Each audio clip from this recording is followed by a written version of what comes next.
Shutter speed also affects any light that comes into your camera that is not a flash. And sometimes when the shutter is very low or slow, it will create motion blur. And what is motion blur? Motion blur is the ghosting, sometimes blurry effect that we get from images by having a very low shutter. We're going to look at some examples of what that may look like. Here I'm at 1/25th of a second. I'm holding very still and the model's holding very still. We're going to same exact settings, and you're going to see what happens if I just move a bit with a slow shutter. You're going to get this ghosting smearing effect. That's because light is entering the sensor at different points while the sensor is open, and you're getting this smear because the image is in different places going onto the sensor. And that could be a little confusing, but think of it, before we had photography, we've always been trying to recreate images through drawings and sculptures, paintings, and so on. And when they used to do portraits, you'd have to sit in a fixed space as close as possible, and the artist would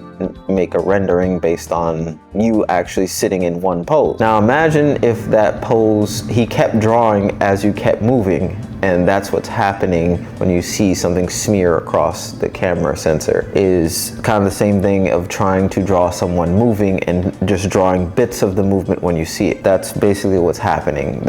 Either the camera's moving or the subject is moving. So this can be mitigated with the use of a tripod. Tripods don't move, but even the shutter closing, that little shake of the shutter closing can cause a little bit of motion blur sometimes. So sometimes you can get away with just being steadier, and sometimes you just have to change that shutter to something faster. And of course, it may get a little too dark or a little too bright for the scene that you're trying to make, and that's when we start addressing other elements. And that is pretty much it for shutter speed.